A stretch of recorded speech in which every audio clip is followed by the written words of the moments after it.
Naniniwala po ba kayo sa pangalawang pagkakataon na ang pagkakamali ay isa pa ring pagkakamali at dapat lang nabigyan ng pagkakataong magbago? Pero paano kung ang pangalawang pagkakataong ibinigay mo ay muling nasira? Kaya mo bang magbigay ng pangatlo o paulit-ulit na pagpapatawad? Magandang araw po sa inyo, panyero. At syempre, pati na rin po sa mga masusugid niyong taga-suporta. Ako nga ho pala si Sunshine.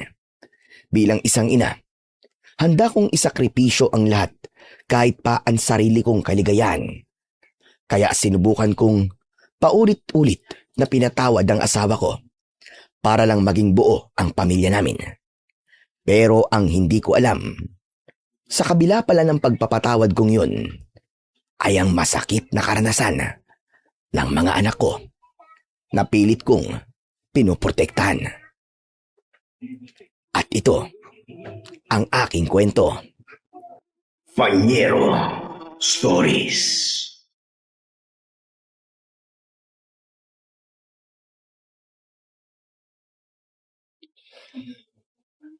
Mahal, nakikita mo ba ang sarili mo? Na makakasama mo ko habang buhay? Ano ka ba naman, mahal? Bakit mo naman natanong yan? Sige na, sagutin mo na lang ako. Oo naman.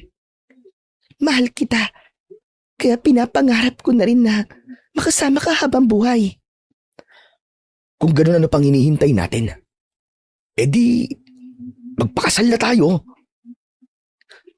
Ano? Teka. Bakit parang nagmamadali ka na naman? Hindi to pagmamadali, mahal. Pagiging practical lang to. Dahil kung alam naman nating tayo na talaga magkakatuluyan sa bandang uli, bakit maghihintay pa tayo ng matagal bago magsama, di ba?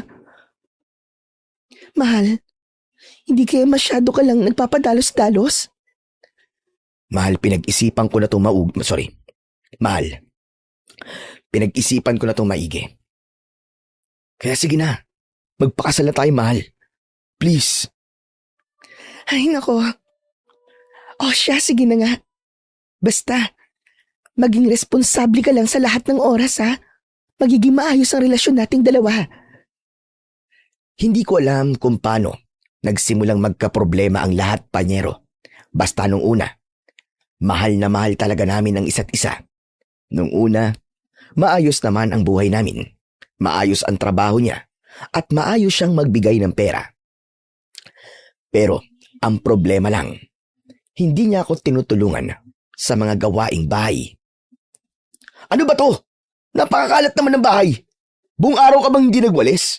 At itong mga laruan, pakalat-kalat sa saig. Buwisit naman oh. Pagod na pagod ako tapos ganito pa ang dadatnan ko rito. Mahal, intindihin mo naman sana ako. Hindi ako makakilos kasi may lagnat itong bunso natin eh. Iyak siya ng iyak kapag binababa ko. Alam mo, ikaw lang din ang mahihirapan kapag in-spoiled at pinagbigyan mo palagi ang anak natin. Tignan mo, wala pa tayong makakain dito. Ang bihira, gutom na ako eh. Pasensya ka na. Pwede bang tignan mo muna si bunso para makapagluto ko? Anak ng putya, ako pa bang gagawa nun?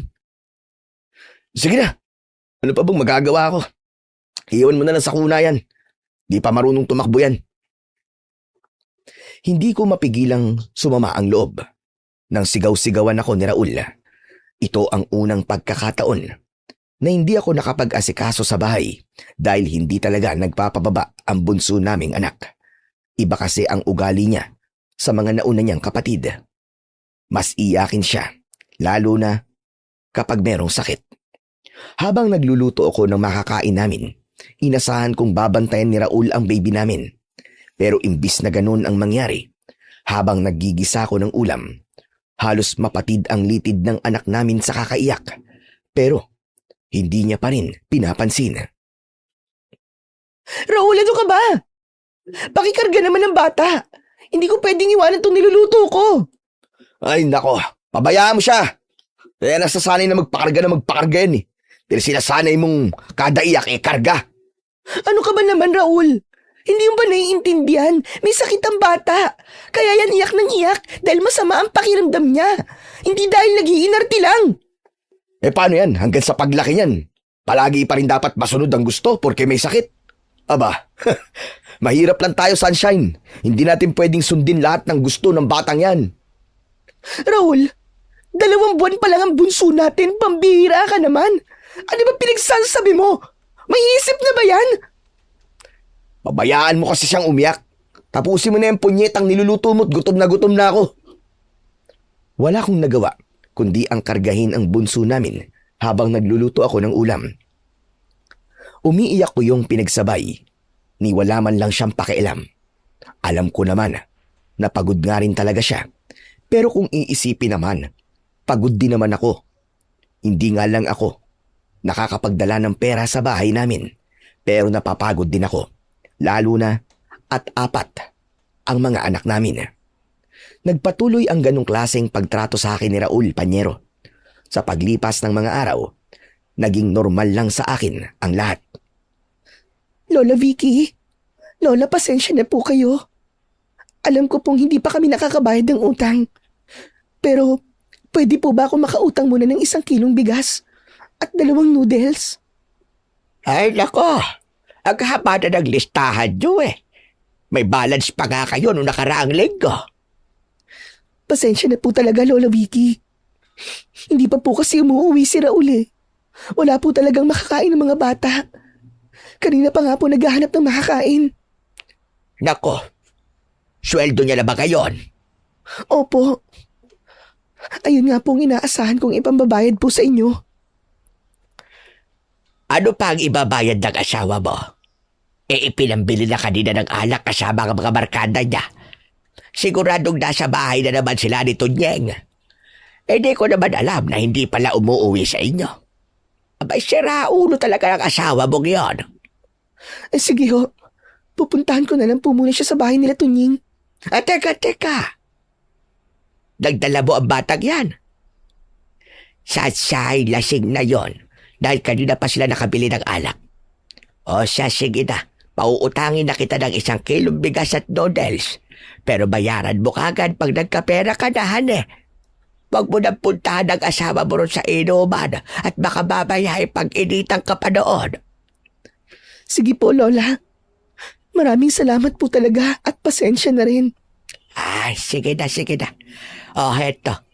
At saka nga pala, gusto mo ba ng sideline para kahit papano may sarili kang pera? Po, meron po ba, Lola? Oo naman. Alam mo ba yung malaking bahay dyan na sa tapat? Nagpapalaban na ng mga damit tuwing Miyerkules at Linggo. Pero ayos lang po kayang may dala akong bata. Baka po hindi pwede. Iwanan mo rito sa akin kung hindi pwede. Ako ang bahala dyan kay Bunso. Pero Lola, nakakahiya naman po. Wala po akong ibabayad sa inyo sa pagbabantay kay Bunso. Ay, nako, wag mo nang isipin.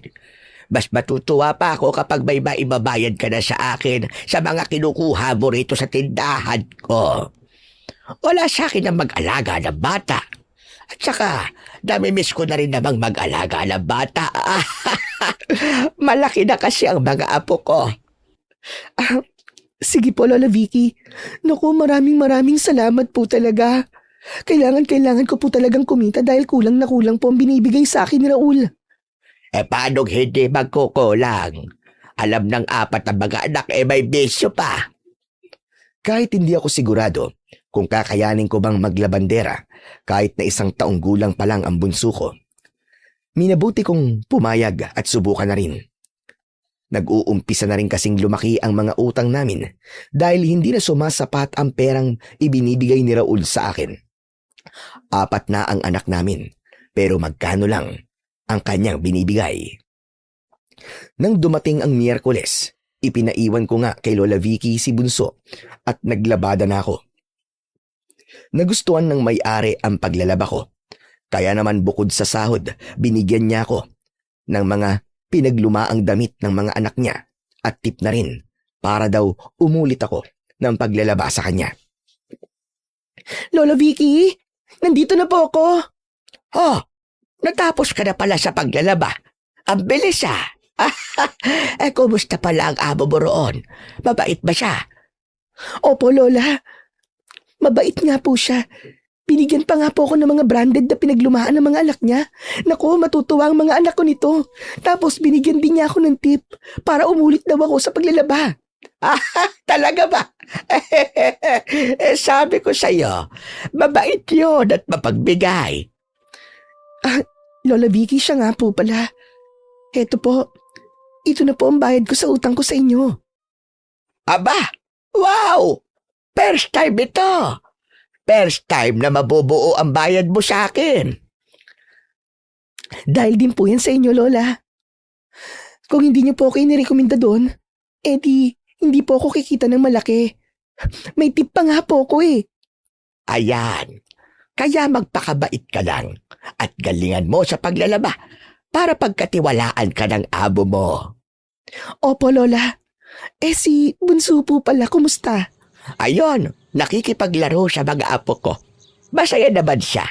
Napadede ko na rin siya ng gatas niya. Maraming salamat po talaga, Lola, ha? Walang anuman. Dalhin mo lang si Bunso dito kahit kailan mo kailangan. Excited na umuwi ako ng bahay, bitbit ang pritong manok na binili ko sa dinaanan namin ni Bunso bago makauwi sa bahay. Dahil sa tagal kong naglaba, naabutan ko na ron si Raul kasama ang 3 pa naming mga anak habang nanonood ng TV. Oh, mahal, nandiyan ka na pala. Pasensya ka na at ginabi kami ni Bunso, ha? Tumanggap kasi ako ng labala kanina. Nakapagbayad na ako ng utang kina Lola Vicky. At saka ito, may dala akong manok para sa ulam natin. Sus! May ulam nga, wala namang kanin. Ano ba naman yan? Alam mo bang kanina pa ako nagugutom? Mahal, pasensya na. Pero sana nagsaing ka na habang hinihintay kami. Pagod na mga kamay ko sa maghapong pagpipintura, tapos ako pagsasaingin mo? Ikaw talaga oh. Sige na nga, magsaing ka na. Ito naman, galit ka agad. Sa susunod kasi, kung maglalabada ka, siguraduhin mo na gawa mo na ang lahat ng mga gawain dito sa bahay. Hindi naman kita inuutusan na magtrabaho dyan ah. Grabe ka naman sa akin, Raul. Nagpresenta lang akong tumulong eh. O bakit? Nagkukulang ba ako sa mga binibigay ko sa'yo? Aba, kulang na kulang talaga. Halos hindi na nga mabayaran ng utang kay Lola Vicky. Ang lakas mo kasing mangutang kaya ganun. Ano ba yung mga inuutang ko, Raul? Para din naman sa atin ang mga yun ah. Para sa atin? Ang lakas niyong kumain eh. Magtipid kayo at saka turuan mo ng gumamit ng banyo yan si Bunso. Nag-aaksaya lang ng diaper yan eh. Tapos gatas pa ng gatas. Kumakain naman na ng kanin. Diyos ko, ewan ko sa inyo. Yan mismo ang dahilan kung bakit kailangan ko magtrabaho, Raul. Kasi, hindi naman pwedeng inahin ang bawasan ng kain ng mga anak mo. Kung alam ko lang na ganito ang magiging buhay ko kasama ka. Sa una ka lang pala magaling. Ano sabi mo, Sunshine? Ulitin mo. Wala. Ang sabi ko, magsasaing na ako. Para makaiwas sa away, minabuti kong sundin na lang ang kagustuhan ni Raul. Bago nga ako maglabada, naglilinis na ako ng bahay at nagsasaing na rin para kung sakaling gabihin man ako, wala nang problema pag uwi. Naging maayos naman po ang sitwasyon namin sa loob ng ilang linggo. Yun nga lang, habang umaayos ang kinikita ko sa paglalabada, yun namang napapansin ko si Raul na paunti-unti ang ibinibigay sa akin tuwing sahod niya. Ito lang. Raul, kumpleto naman ang pasok mo ah.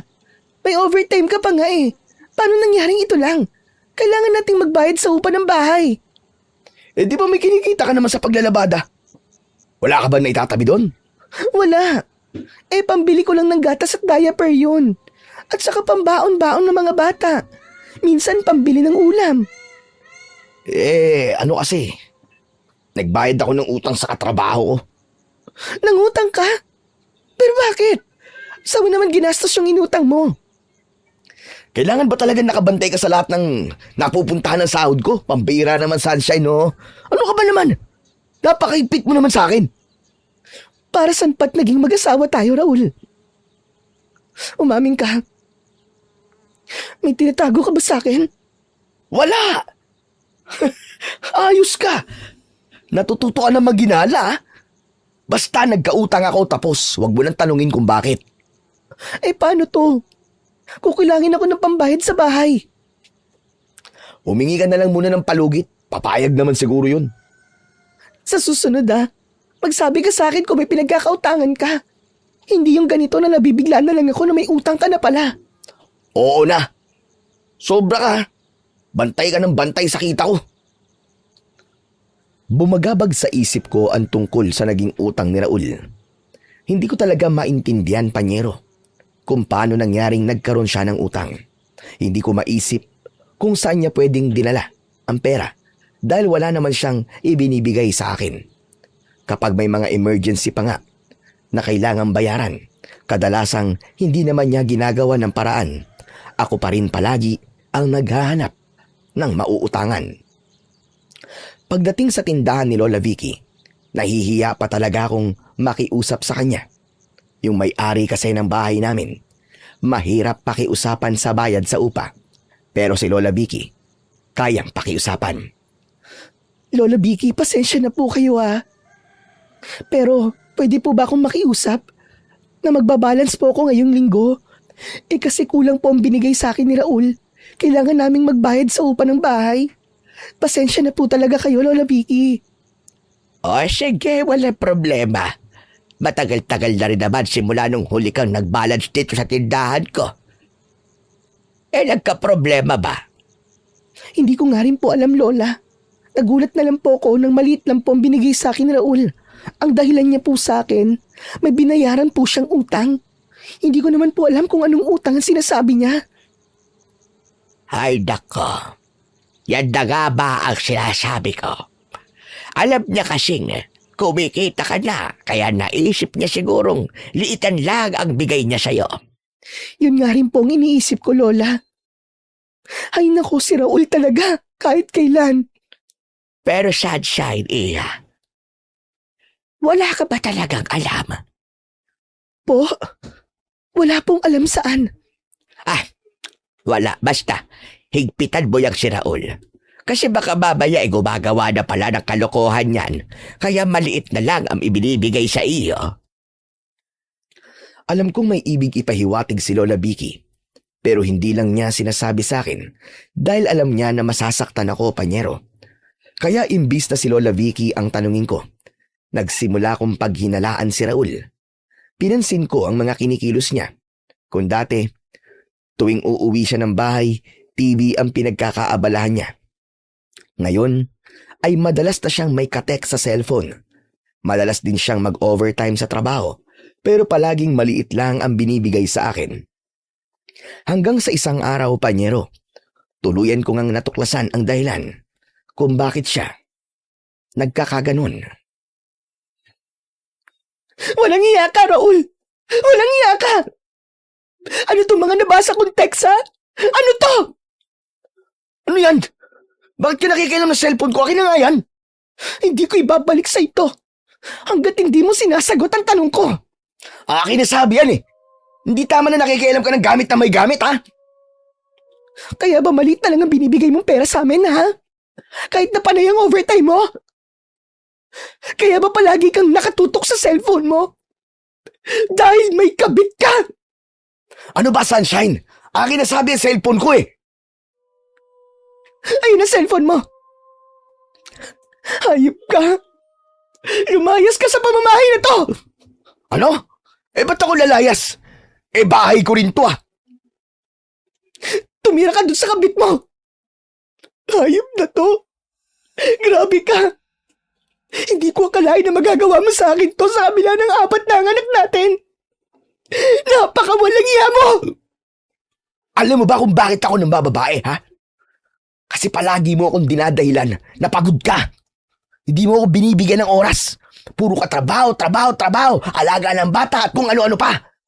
Ngayon, nambabae ako o ano? Nagtaka ka pa. Grabe ka sa akin. Napakahayop mo, Raul. Hindi ako makapaniwala. Paano mong nagawa sa akin to? Hindi ko makalimutan kung paano ako iniwanan ni Raul na parang isang basura. Kahit iyak ako ng iyak, ni hindi niya ako nilingon. Tuluyan niya kaming iniwanan kahit alam niyang kailangan namin siya. Gustuin ko mang magluksa dahil sa sobrang sama ng loob, wala akong nagawa kundi ang bumangon para sa mga anak ko. Hindi na kaya ng paglalabandera lang ang mga gastusin namin. Kaya minabuti ko na ring magtrabaho sa isang karinderya. Hindi na ba talaga nagpapadala sa iyo ang asawa mo? Abay, ang tigas naman pala ng mukha nun. Paano mga anak niya? Hindi na po, Lola. 2 linggo ko na rin po siyang hindi makontak. Siguro, nakatira na siya sa kabit niya. Ay, malamang. Pero maniwala ka sa akin. Ang asawang lalaki kahit ano mangyari, babalik at babalik pa rin yan sa tunay niyang asawa. Huwag mong babalikan yon, ha? Ay, naku ka talaga. Bakit ka naman po siya babalikan? Alam ko namang niloko niya ako. Sus, napagdaanan ko na rin yan, sunshine.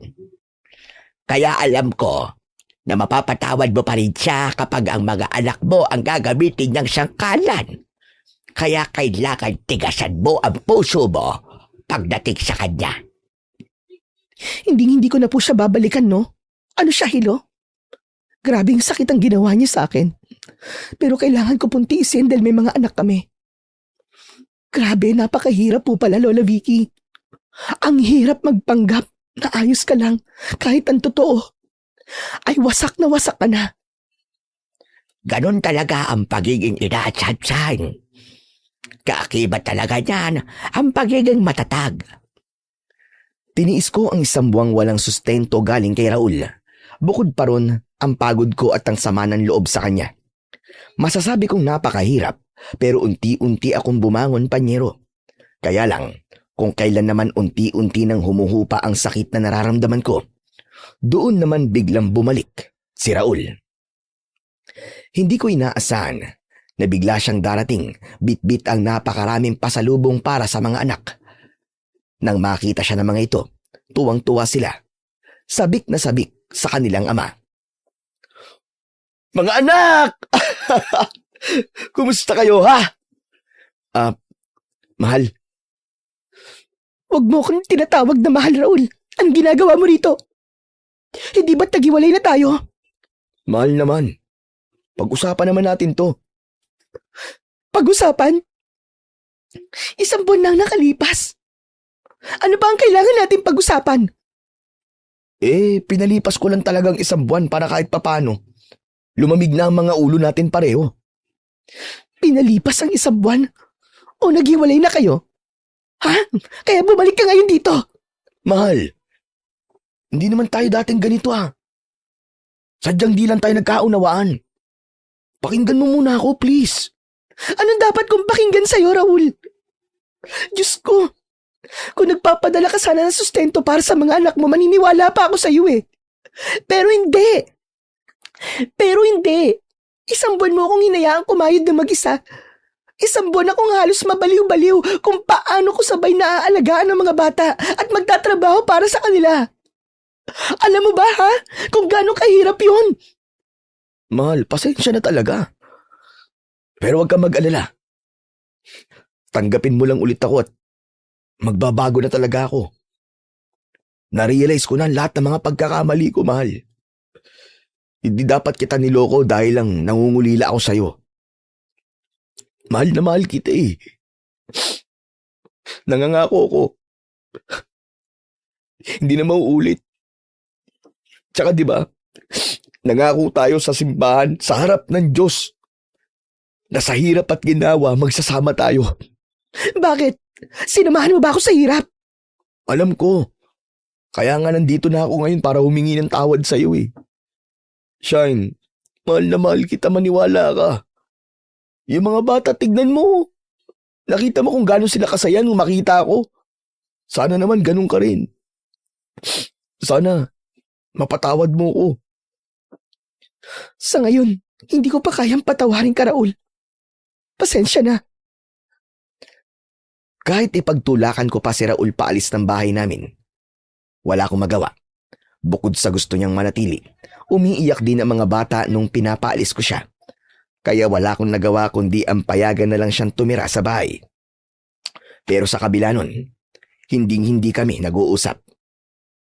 Lola Vicky, pasensya na po. Pwede po bang pabantayan ko muna si Bunso?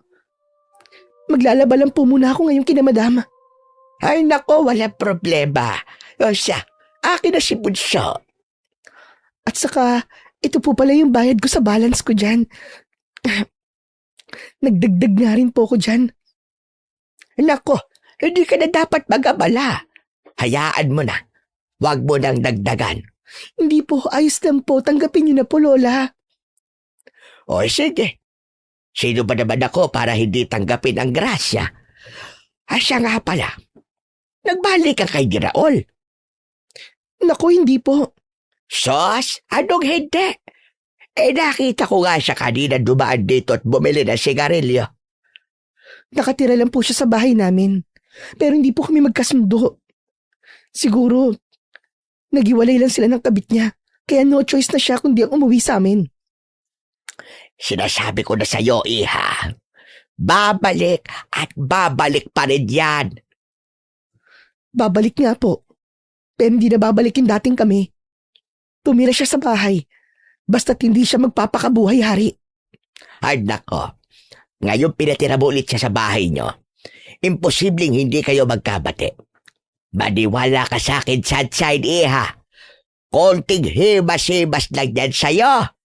Abay bibigay na ang marupok mong katawan. Lola naman parang sinasabi niyo na sa akin na balikan ko na siya. Kahit hindi ko naman sabihin, magkakabalikan pa rin naman kayo. Naku, Lola, mauna na nga po ako at kailangan makasimula na ako sa paglalabada para hindi ako abuti ng gabi. Ang totoo, Panyero, naiinis na ako sa mga pang-aasar sa akin ni Lola Vicky. Hindi lang talaga siya ang nag-aalaga sa anak ko at nagmamalasakit. Baka nasagot ko na siya. Pero sa kabilang banda, ang totoo, kaya ako naiinis sa kanya dahil pakiramdam ko ay unti-unti nang nagkakatotoo ang mga sinasabi niya. Simula kasi nung bumalik si Raul sa bahay, unti-unti nang lumambot ang puso ko sa kanya. Nakikita ko kasi ang paglalambing niya sa mga bata. Nakikita kong tumutulong siya sa mga gawaing bahay na dating hindi niya ginagawa. Hanggang sa tuluyan na nga akong bumigay sa kanya. Mahal, wala nang bawian na. Ha?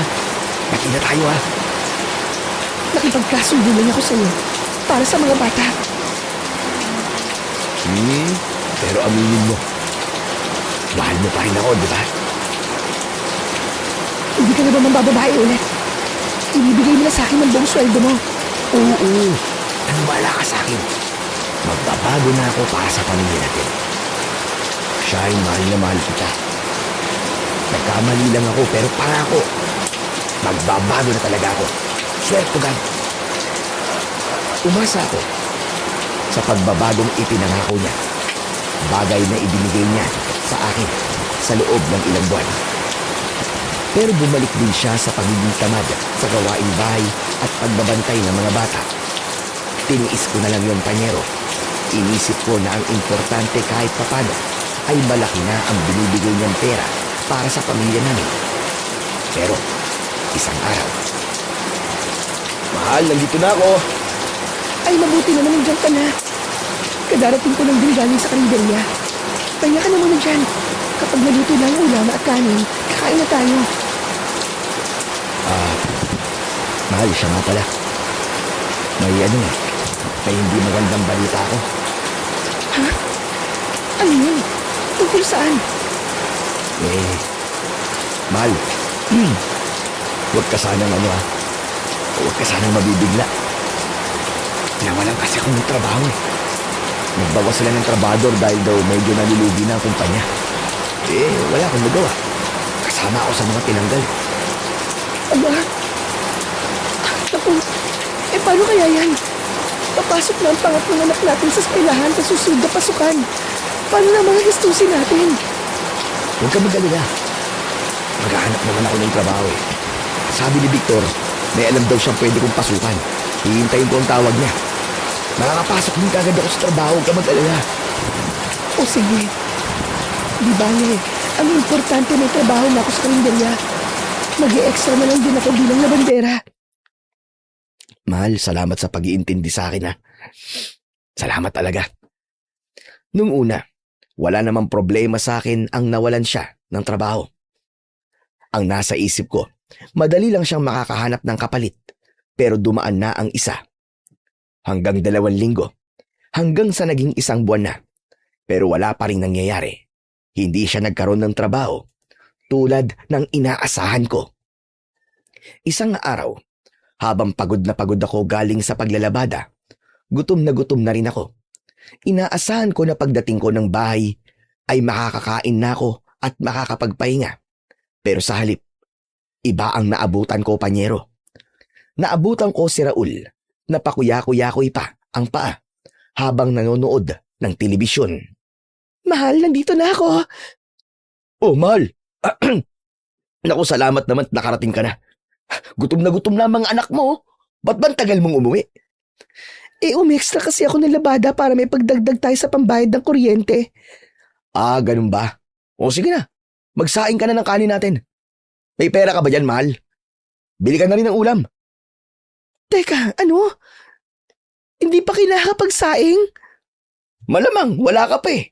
Kaya wala talaga magsasaing. Raul naman eh. Hindi ka ba marunong magsaing? Galing ako sa trabaho ah. Konting konsiderasyon lang naman. Gutom na ako. At saka binigyan kita ng pera kaninang umaga. Wala nang pambili ng ulam. Ang bilis mo namang ubusin ng pera.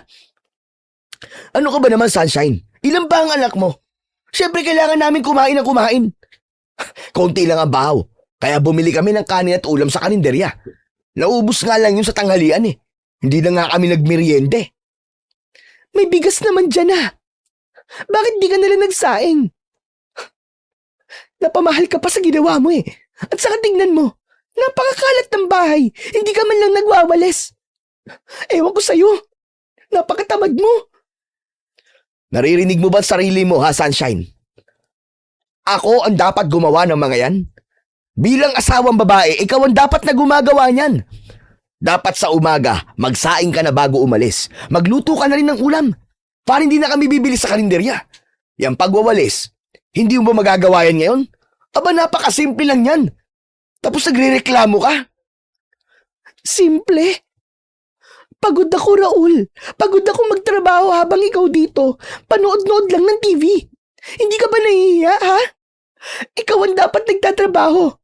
Pero sa akin mo pinapasalo. Nawalan nga ako ng trabaho eh. Tapos wala na kagad akong kwenta. Ito ang tandaan mo, Sunshine. Ako ang bumuhay sa pamilya natin ng ilang taon. Kaya hayaan mo naman ako magpahinga. Hindi ko alam, panyero, kung saan nanggagaling ang mga sinasabi sa akin ni Raul. Ang kapal talaga ng muka. Hindi ako makapaniwala. Ngayon ko lang unti-unti na naiisip sa loob ng 10 taon, ni minsan ay hindi nakahawak ng walis ang asawa ko. Hindi niya naranasang tumulong kahit sa paglalaba. Kahit nung bagong panganak ako pa rin ang naglalaba.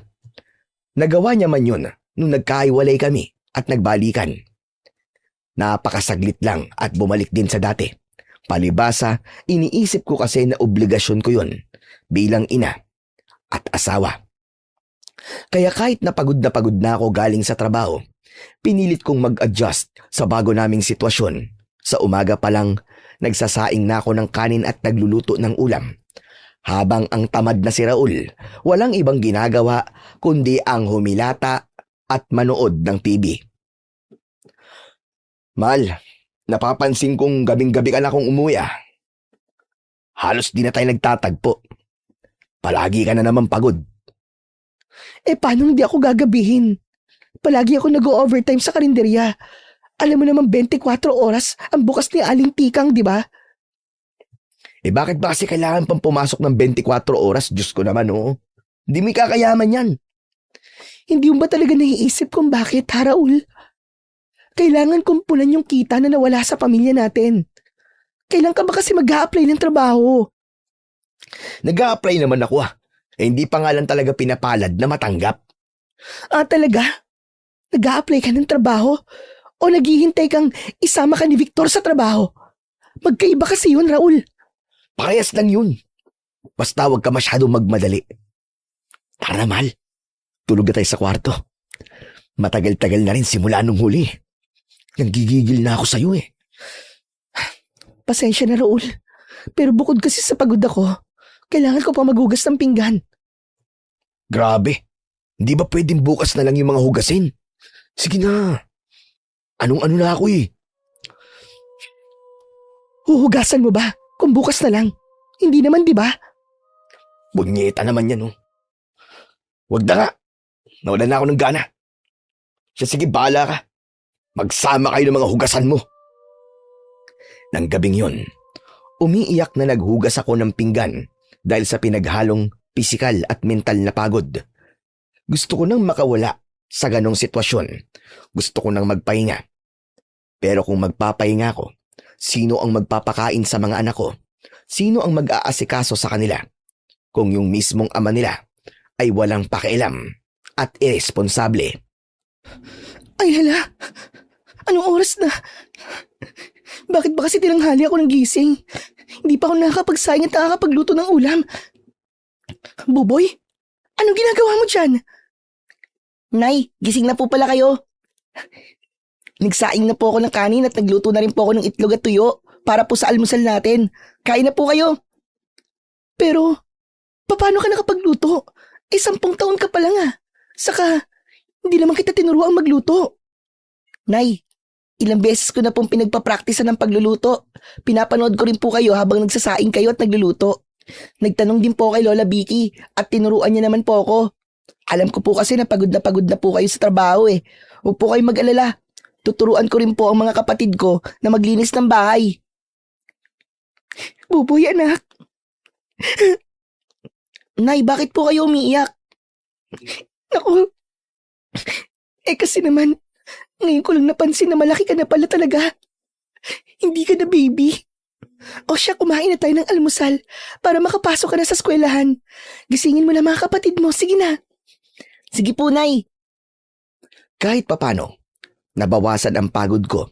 Simula nung natutong maglinis ng bahay si Buboy, tinuruan niya rin ang mga kapatid niya na tumulong sa mga maliliit na gawain. Ang totoo, guilty ako na hindi ko sila nagawang turuan dahil nga sa sobrang pagkaabala ko sa napakaraming bagay.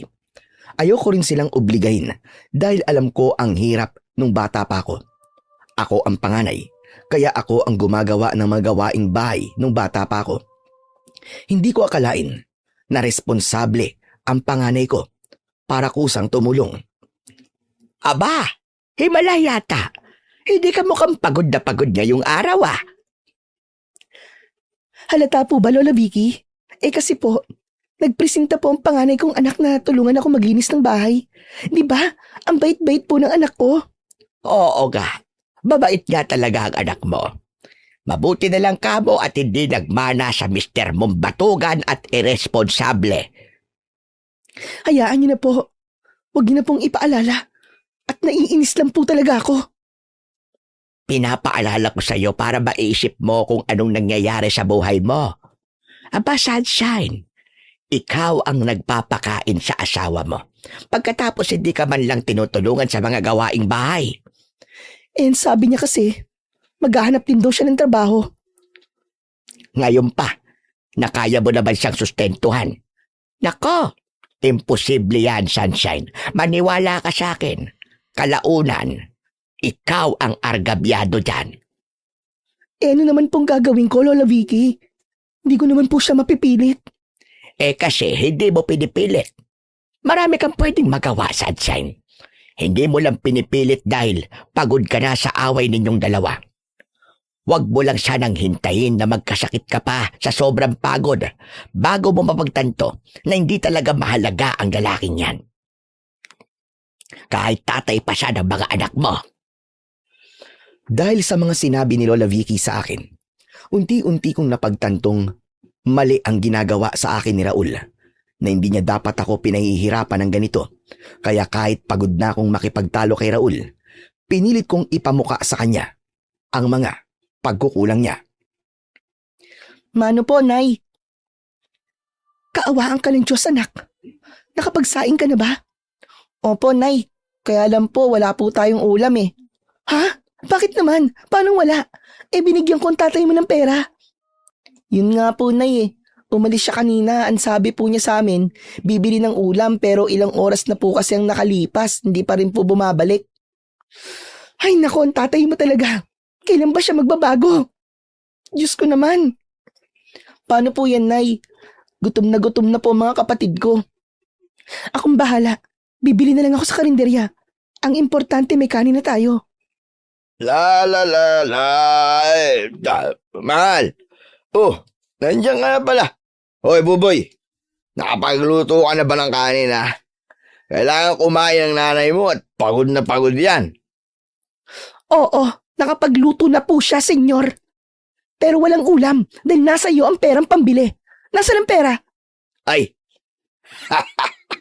Nakalimutan kong bumili ng ulam eh. Nagkayayaan kasi kami ng mga tropa eh. Nasaan ang perang pambili ng ulam?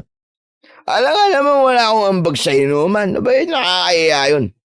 Ayun, pilang ambag ko muna. Pero na lang ako, babayaran ko sa yun.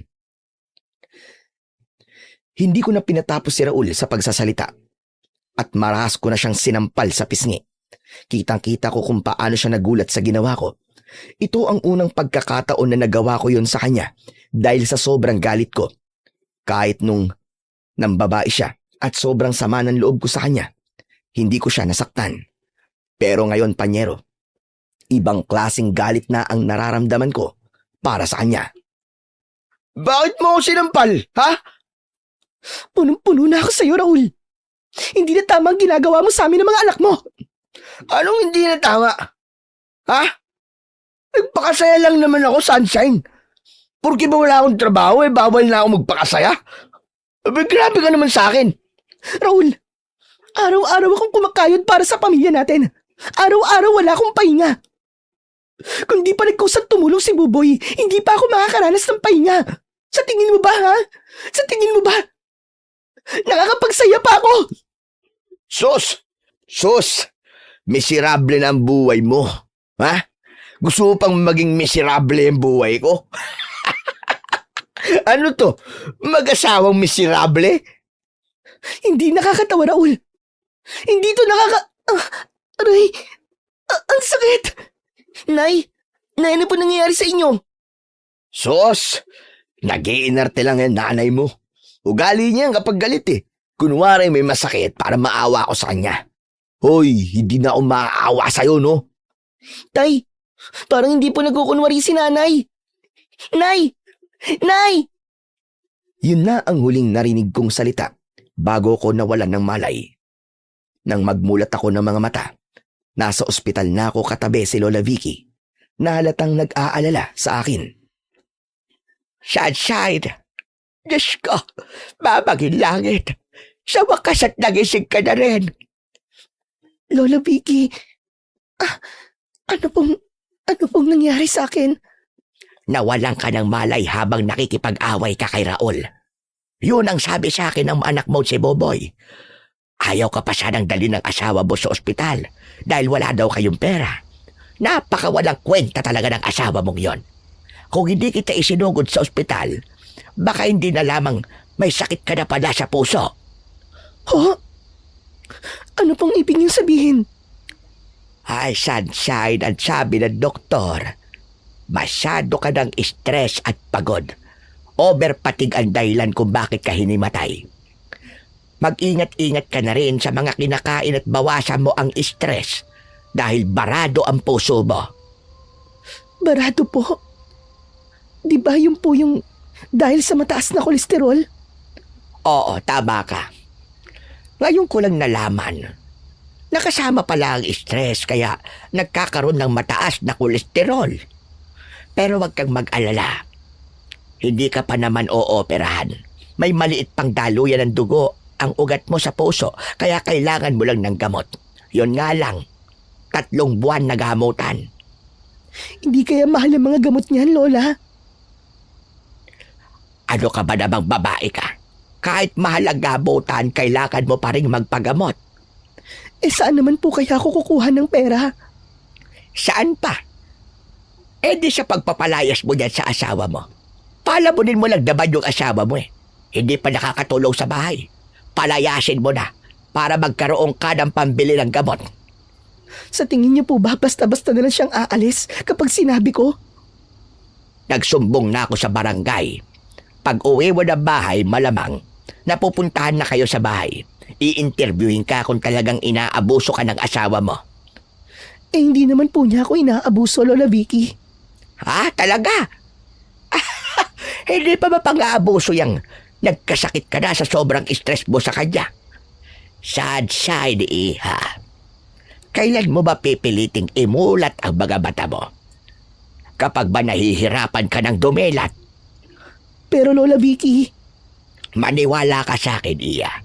Mas magiging mabuti ang buhay nyo kapag nawala ang perwisyo mong asawa. sige po Lola. Susubukan ko po. Huwag mong subukan. Gawin mo. Napakaraming gamot ang inireseta sa akin ng doktor. Mga gamot na kailangan kong inumin habang nagpapahinga. Kaya hindi ko alam kung paano ko gagawin yon kung kailangan ko namang magtrabaho para sa mga anak ko. Kaya wala akong nagawa kundi ang sundin ang payo ni Lola Vicky. Naisumbong si Raul sa mga otoridad at sapilitan siyang pagtrabahuin para makapagsustento. Hindi ako makapaniwala na ginawa mo sa akin to, Sunshine. Pinahiya mo ako ng husto. Parang pinalabas mo na napakasama akong tao Tay, maawa naman po kayo kay nanay. Pagod na po siya. Nagkasakit na nga po kakatrabaho. Hoy, ikaw na bata ka. Sabat ka pa ng sabat nag-iinarte lang naman yung nanay mo Ang sabihin mo, naasulsulan ni Lola Vicky.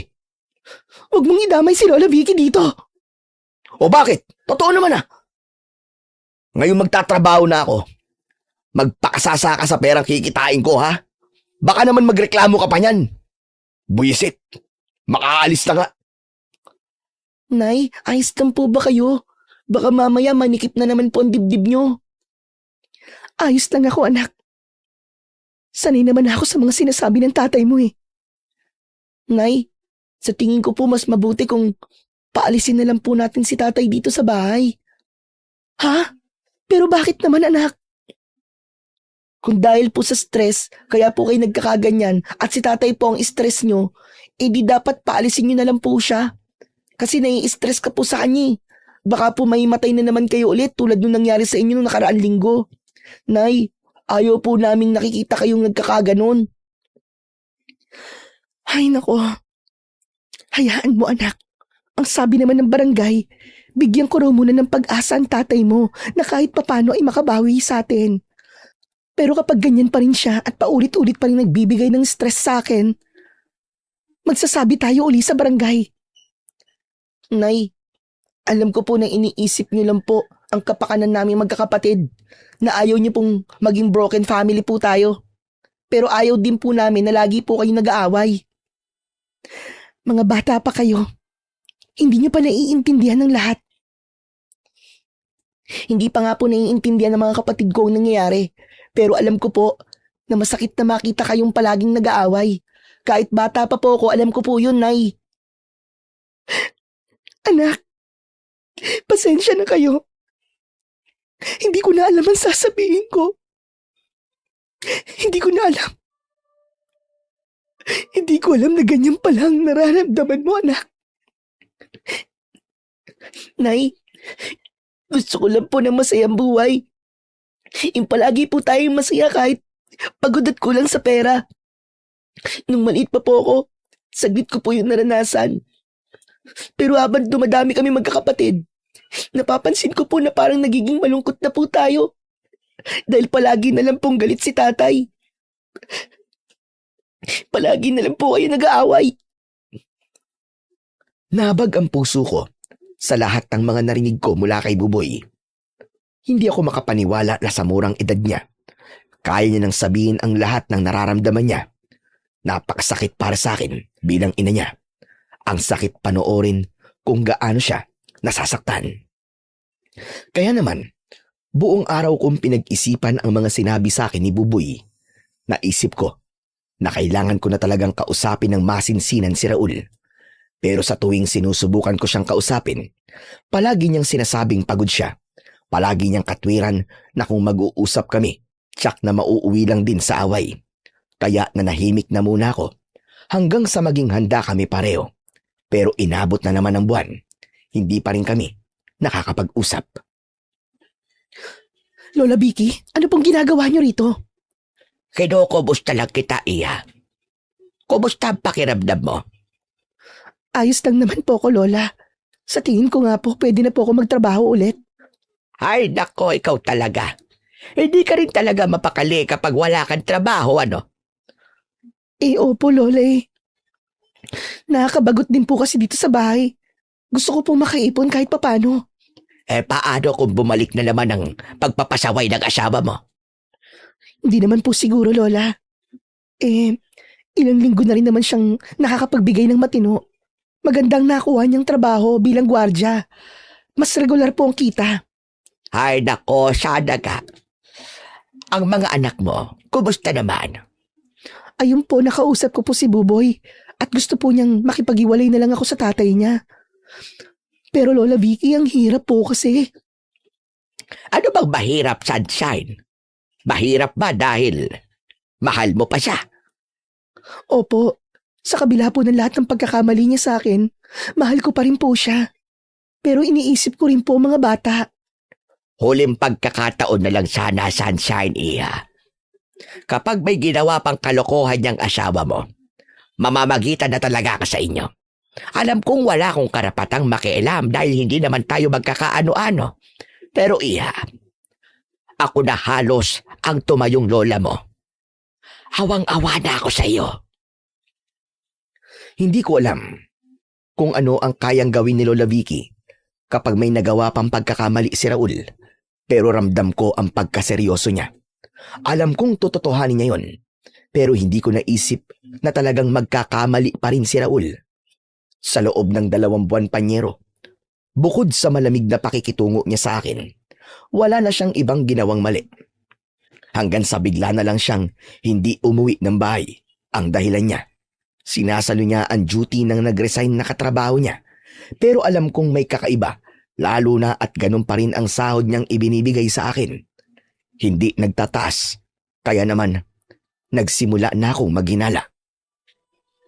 Raul, umamin ka nga sa akin. May babae ka ba? Ano ba sinasabi mo, Sunshine? Wala! Kung wala kang babae, bakit halos hindi ka na umuwi sa bahay?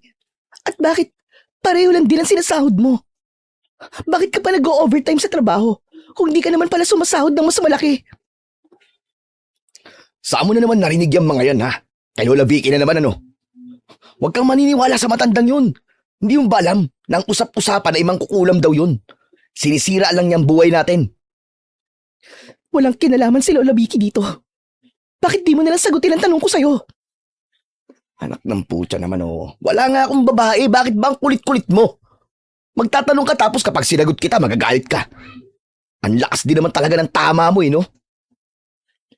Sige, kung talagang wala kang babae, itigil mo na ang pag-o-overtime mo. Umuwi ka na mas maaga. Ay nako, nakakainis ka talagang babae ka eh. Hindi nga pwede at magagalit ang boss ko. Pag natanggal ako sa trabaho, sasaluhin mo ba ako? Magrereklamo ka na naman, di ba? Ipapabarangay mo na naman ako. Ganyan ka eh. Kung ganon, magbigay ka ng dagdag na pera para sa amin ng mga anak mo. Para naman kahit papano, makapag-ipon ako.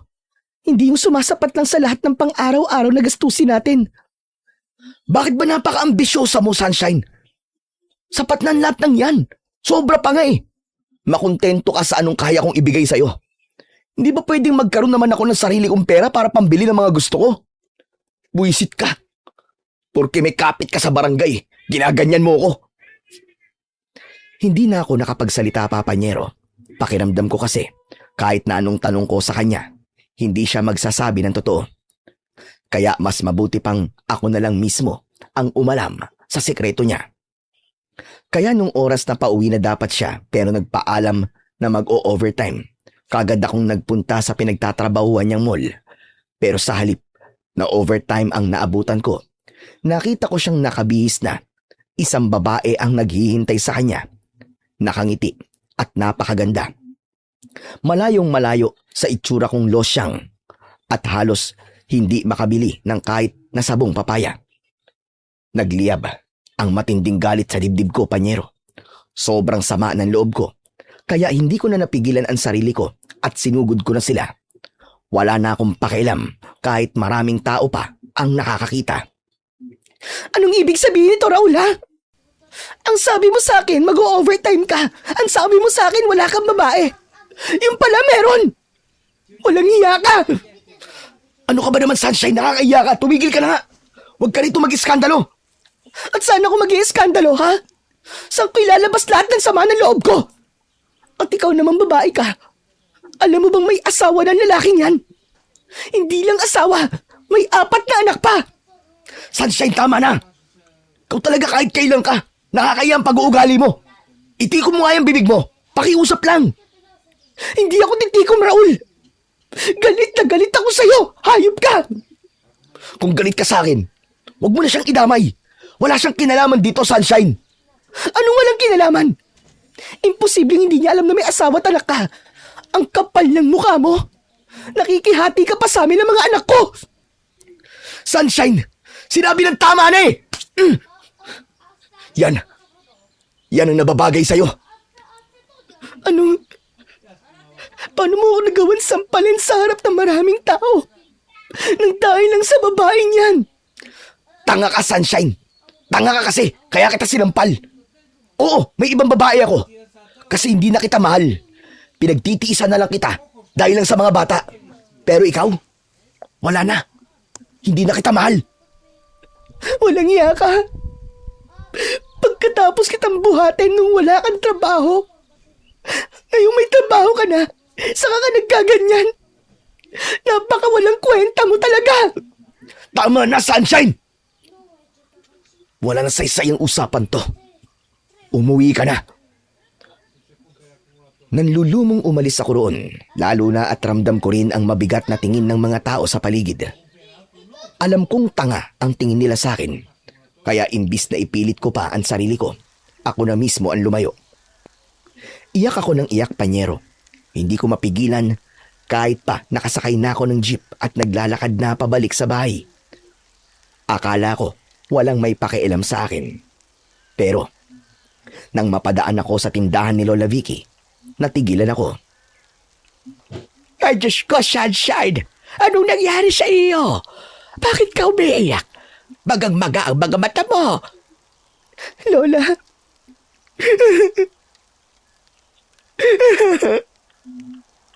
Tama nga po talaga kayo. Hindi na po magbabago si Raul. Abay, bakit? Ano na naman ang ginawa niya? Nang babae na naman po siya, Lola.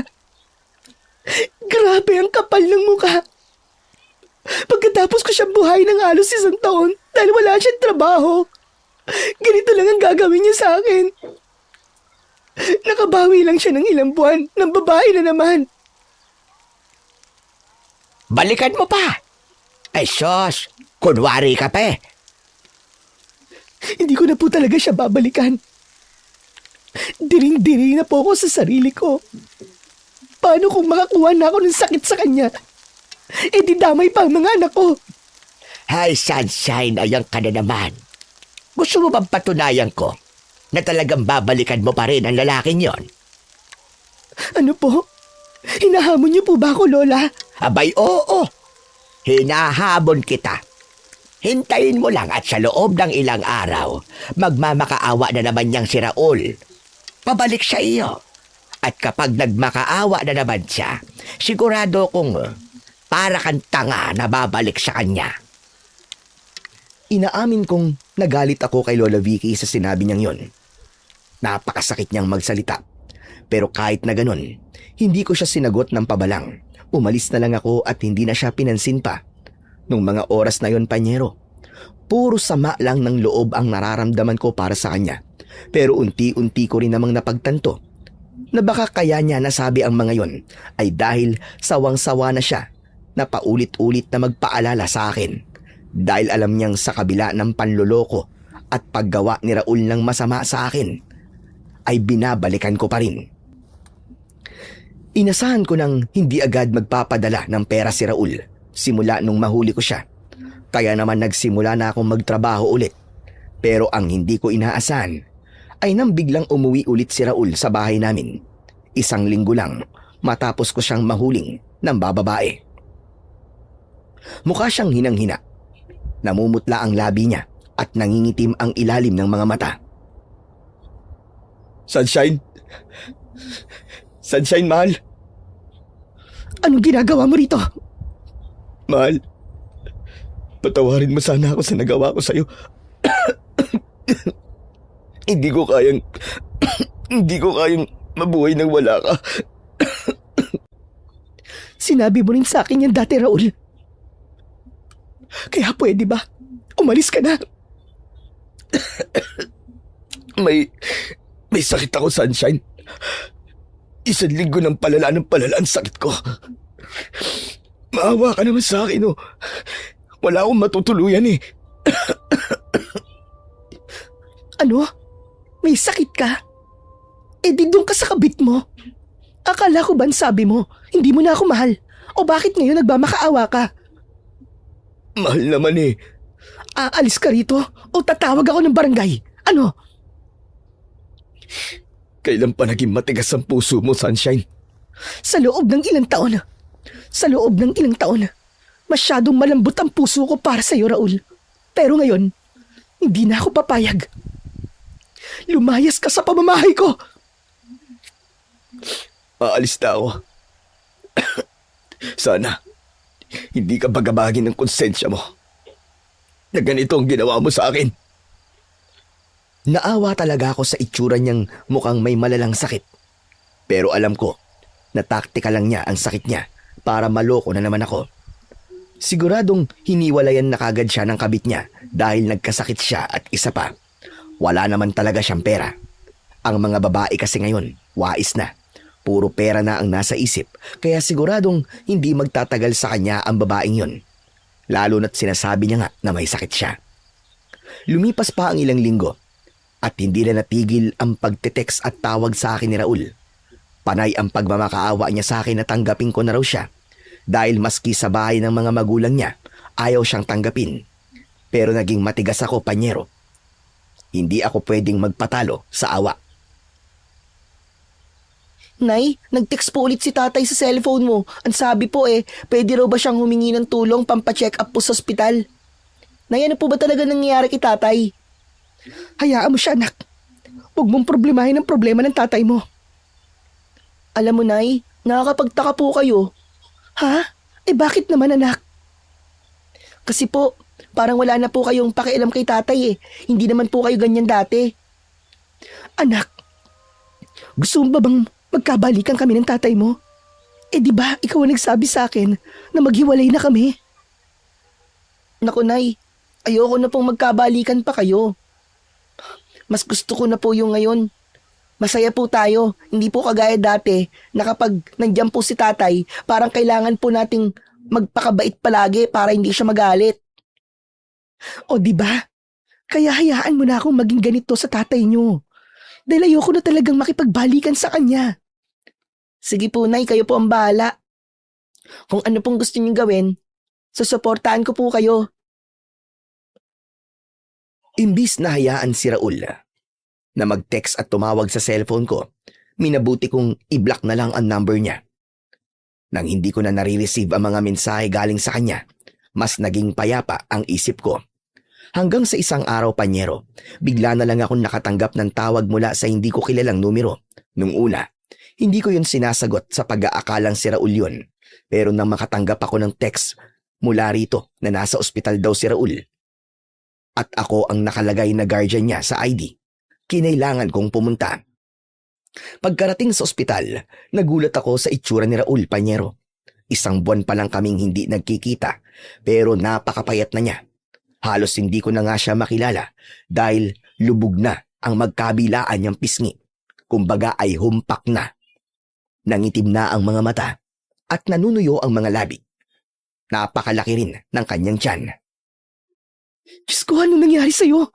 Bakit bigla ka nagkaganyan? Hindi ko rin alam eh. Kahit nga ang doktor, hindi alam ko anong sakit ko. Mabuti na lang at sagot ng trabaho ko ang pampapa-hospital ko kaya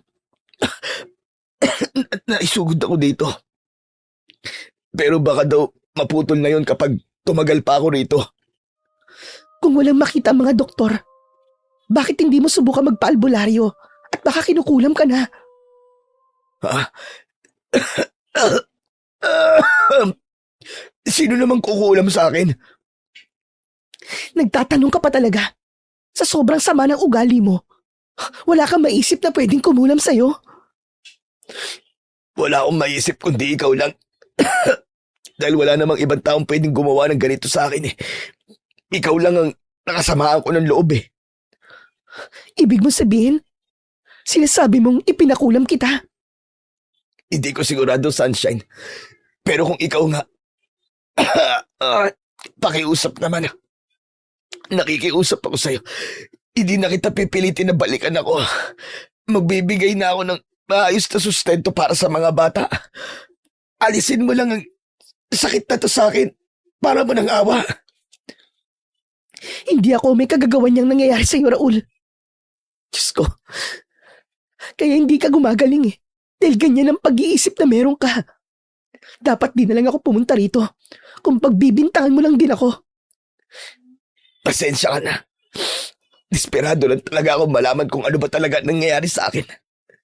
Desperado na akong gumaling, mahal. Tulungan mo naman ako. Huling pakiusap ko na to sa'yo. Sige, alang-alang sa lahat ng mga pinagsamahan natin dalawa, tutulungan kita sa huling pagkakataon. Hinanapan ko si Raul ng albularyong pwedeng tumingin sa kanya. Nang makahanap, agad ko siyang inilabas sa ospital at dinala sa albularyo para patingnan. Pero ang sabi ng albularyo, hindi niya kayang gamutin ang mga kulam na gaya ng kay Raul. Isang malakas na mangkukulam daw ang gumawa nito sa kanya. Isa raw itong hukluban. Sa isang salita lang daw ng hukluban, posibleng mamatay kagad si Raul. Kaya, ang kinailangan niyang gawin ay puntahan ito at kausapin. Kailangan niyang magmakaawa sa hukluban para itigil na ang pangkukulam. Sino naman kaya yung matandang hukluban na sinasabi ng albularyo? Wala naman ako nakasamaan ng loob na matandang babae. Mukhang si Lola Vicky ang tinutukoy niya. Ano? Si Lola Vicky? Aba, wala naman akong kasalanan sa kanya. Ako nang kakausap sa kanya. Sa ngayon, iuwi na muna kita sa bahay para mabantayan kita. Pero hindi ibig sabihin ito na magbabalikan tayo, Raul. Kahit ikamatay mo pa ang kulam na yan, hindi na tayo magkakabalikan pa. Tandaan mo. Naiintindihan ko ang ibig mong sabihin, Sunshine. Huwag ka mag-alala. Hanggang sa gumaling lang ako. Pangako ko yan sa'yo. Pasensya na ha. Nang maihatid ko si Raul sa bahay namin, hindi na ako nag-aksaya pa ng oras. Dumiretso ko sa tindahan ni Lola Vicky. Nagkaroon kami ng samaan ng loob simula nung mapagsalitaan niya ako ng hindi maganda. At ito lang ang unang pagkakataon na muli kaming mag-uusap. Lola Vicky, pwede po ba tayong mag-usap? Abay, syempre naman. Ikaw lang naman ang hinihintay kong pumunta rito para makipag-usap sa akin. Halika, pumasok ka sa loob ng bahay ko. Lola Vicky, maraming salamat po. Lola, hindi po ba kayo galit sa akin? Ikaw ang malamang nagalit sa akin dahil sa mga salitang binitiwan ko sa iyo. Pero ano nga bang naging epekto ng mga sinabi ko sa iyo, Sunshine? Pwede ko bang malaman? Dahil po sa mga sinabi nyo, lumakas po ang loob ko na wag na talagang balikan si Raul kahit na anong mangyari. O di ba? Hindi kasi gumagana sa iyo ang ibang salita. Mas gumagana sa iyo yung kabaligtaran. Lola Vicky naman eh. Abay, totoo naman, di ba? Sa bagay, tama rin naman po talaga kayo. O siya nga pala, ano bang dahilan at nandito ka? Ano bang pag-uusapan natin? Si Raul po kasi, Sinindo ko po siya sa ospital. Dahil ako po ang tinawagan bilang guardian po niya. Pero hindi pala ordinaryong sakit ang nangyayari sa kanya. Lola Vicky, kinukulam po siya eh. Oh, akala ko ba hindi mo na siya babalikan? Bakit ngayon eh? Mukhang gusto mo pa siyang tulungan gumaling. Lola Vicky, alam ko po na kayo po ang kumukulam kay Raul. Alam ko po na ginagawa niyo lang po ito para sa akin dahil naaawa po kayo sa akin. Pero sana, huwag niyo na pong paabutin sa puntong ikamatay pa po ni Raul. Alam mo, Sunshine, hindi mo ba naiisip na mas mabuti nang mawala na siya para hindi ka na paulit-ulit na nasasaktan? Kung mawawala po siya sa ganitong paraan, tingin niyo po ba kakayanin kong mabuhay bitbit ang konsensyang ako ang naging dahilan ng pagkamatay niya? Ibig sabihin, may balak ka talaga balikan siya. Wala na po, Lola Vicky. Sa ngayon ay gusto ko na lang po mawala po ang sakit niya. May usapan na po kami na kapag gumaling siya, lalayuan niya na kami mag-iina. Pero magsusustento pa rin siya sa amin. Hindi ako naniniwalang hindi na siya babalik. Pero sige, dalhin mo siya rito. Gusto kong siya mismo ang mga kong magbabago na siya at lalayuan niya na kayong mag-iina. Sige po, Lola. Kung yan lang po ang paraan. Para matapos na ang usapan, Panyero, dinala ko nga si Raul sa bahay ni Lola Vicky. Nung una, ay ayaw pa niyang pumunta sa bahay nito. Pero sinabi kong yun lang ang natatanging paraan. Kaya napilitan siya. Ano na? Nandito na ako. Pwede ba tanggalin mo na ang pangkukulam na ginawa mo sa akin, tanda? Raul, ano ka ba naman? Kita mo na, Sunshine. Hindi pa rin niya natututunan ang tamang asal. Kaya nga, hindi na dapat pinagagaling ang mga ganyang klaseng tao. Ba't? Ikaw ang masamang ugali. Noon pa man, ikaw nang taga-sulsul dito kay Sunshine eh. Kung hindi ko siya sinusulsulan, mas malala pa ang gagawin mong panloloko sa kanya. Mas magtitiis pa siya dahil hindi niya alam na mali ang ginagawa mo. Maayos naman ang pagsasama namin nun eh. Kung di ka lang dumating sa buhay namin. Pahama ka, matanda ka. Raul, tama na. Nandito ka para humingi ng tawad kay Lola Vicky. Hindi para isisi sa kanya ang lahat ng mga nangyari sa atin.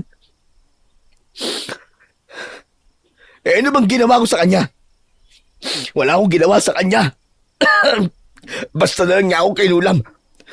O baka naman ikaw talaga nagpakulam sa akin. Ano?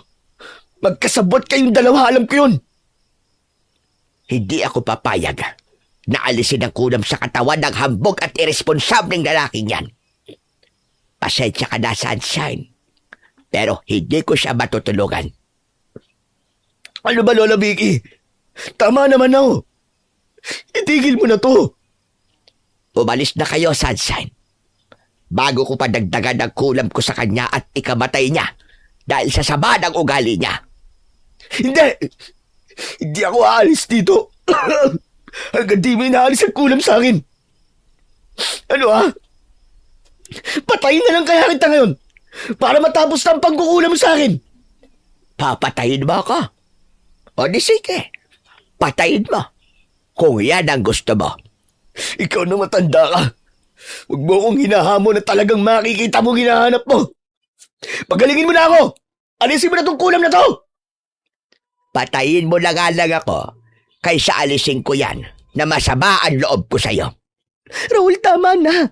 Tama na, pakiusap. Ano ka ba? Tama na! Natigilan si Raul nang itulak ko siya palayo mula kay Lola Vicky. Nagulat sila pareho sa naging reaksyon ko. Hindi na ako nagpaawat. Hinablot ko ang kamay ni Raul at hinatak siya palabas ng bahay ni Lola Vicky. Ano, Sunshine? Huwag mo sabihin kinakampihan mo pa ang matandang huklubang yun. Umalis ka na, Raul. Habang may natitira ka pang lakas para mabuhay. Lumayas ka na. Pero ang usapan natin, di ba? Doon muna ako titira sa bahay natin. Hindi bahay natin. Bahay lang namin. Nagbago na ang isip ko, Raul. Kung ayaw mong pakumbaba at harapin ang mga pagkakamali mo, Pwes, si Lola Vicky na ang bahalang parusahan ka habang buhay. Sunshine, teka, sandali lang naman. Huwag naman ganito. Ang pakiusap. Bumalik tayo sa loob at magmamakaawa na talaga ako kay Lola Vicky. kahit lumuhod pa ako sa kanya, gagawin ko. Raul, binigyan ka na ng isang pagkakataon. Hindi sa lahat ng oras. May pangalawang pagkakataon kaya pasensya ka na. Hanggang dito na lang talaga ang kaya kong ibigay sa'yo. Hindi na kita kayang tulungan. Ikaw mismo ang sumira sa sarili mo. Walang nagawa si Raul kundi ang umalis at bumalik sa bahay ng mga magulang niya. Nasabihan pa akong walang kwentang asawa. Wala raw akong awa dahil kaya ko raw pabayaan si Raul sa ganitong klaseng sitwasyon. Pero tiniis ko ang mga salitang yon, Panyero, dahil alam ko at alam ng Diyos kung ano ang pinagdaanan ko nung kasama ko pa ang asawa ko. Nangako siyang mamahalin niya ako habang buhay, nasasamahan niya ako sa hirap at ginawa, pero hindi ganun ang nangyari. Kasama ko lang siya sa umpisa, pero hindi na noong naghihirap na kami. Lumipas ang ilang buwan at nagpatuloy ang buhay naming mag-iina, Panyero. Mahirap, lalo na at ako lang ang bumubuhay sa aming 5. Pero mas madali dahil walang asawang nagpapabigat ng kalooban ko. Lola Vicky, pabili po ng isang sardinas at 5 itlog. Saka po pala samahan niyo na ng isang boteng mantika. Oh, heto. Ay siya nga pala, Sunshine Iha. Kumusta na kayo na mga bata? Ayos lang ba kayo? Ayos lang po, Lola Vicky. Maayos naman po ang kalagayan namin mag-iina. Mabuti naman kung ganon. Ay siya nga pala. Meron akong ibabalita sa'yo tungkol kay Raul. Po, ano pong tungkol sa kanya? May ginawa po ba siya sa inyo, Lola? Pumunta po ba siya rito para pilitin ka na alisin po ang kulam? Oo, nagpunta nga siya. Pero hindi para pilitin akong alisin ang kulam, kundi para humingi ng tawad. Gusto niya na raw na magbago. Napagtanto daw niya kung ano ang mga pagkakabali niya sa buhay. Gusto niya rin siya nang humingi ng tawad sa'yo sa maayos na paraan. Pero alam niyang hindi yon magagawa kung hindi pa maayos ang kalagayan niya. Eh ano po sa tingin niyo? Tingin niyo po ba magbabago na talaga siya? Oo, sa tingin ko magbabago na ng tuluyan ang asawa mo. Pero kahit na magbago siya, sana ay wag mo siyang balikan. Hindi na po, Lola Vicky. Masyado na pong masakit ang mga napakawalan naming salita sa isa't isa. Wala na pong tsansa na magkabalikan pa po kaming dalawa. Masaya ako na ngayon ay masaya ka na, Iya. Sabi ko naman sa'yo, mas magiging masaya kayo nang wala ang asawa mo. Medyo nakialam lang naman ako sa inyo, pero masaya ko at hindi ko pinagsisisihan ang pakikialam na ginawa ko para maisaayos ang buhay ninyong mag-iina. Maraming salamat po, Lola Vicky. Marami po akong natutunan sa inyo.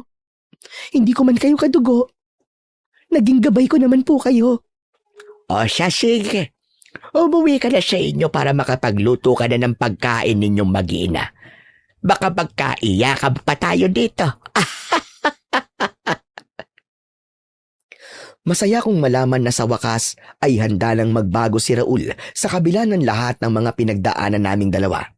Pero tulad nga ng sinabi ko kay Lola Vicky, pinanindigan ko ang naging desisyon kong hindi na muling makipagbalikan pa sa kanya.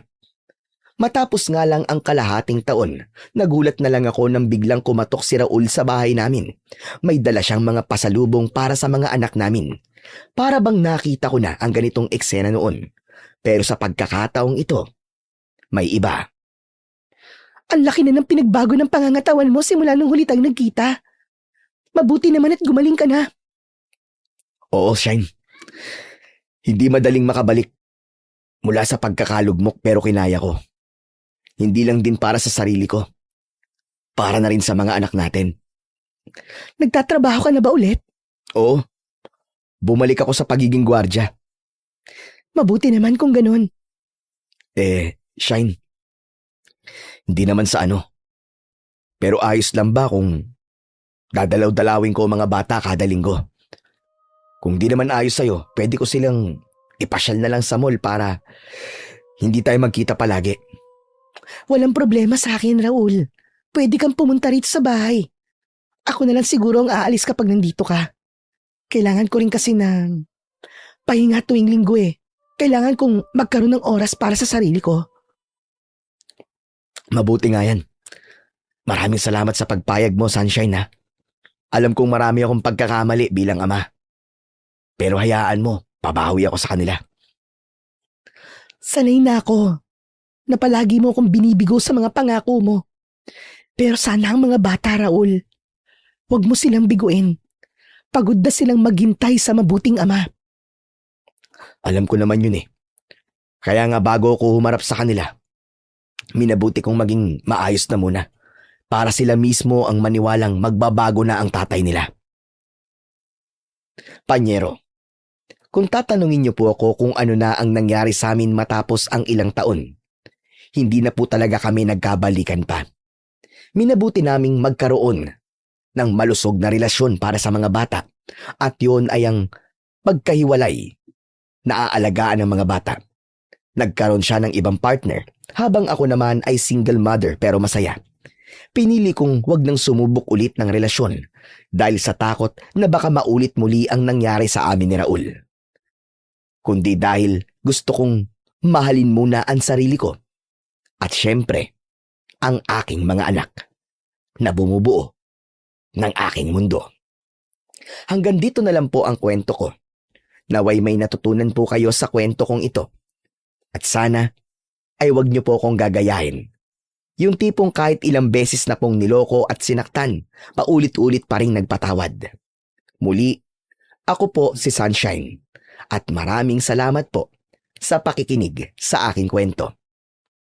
Hanggang sa muli po, mga panyero.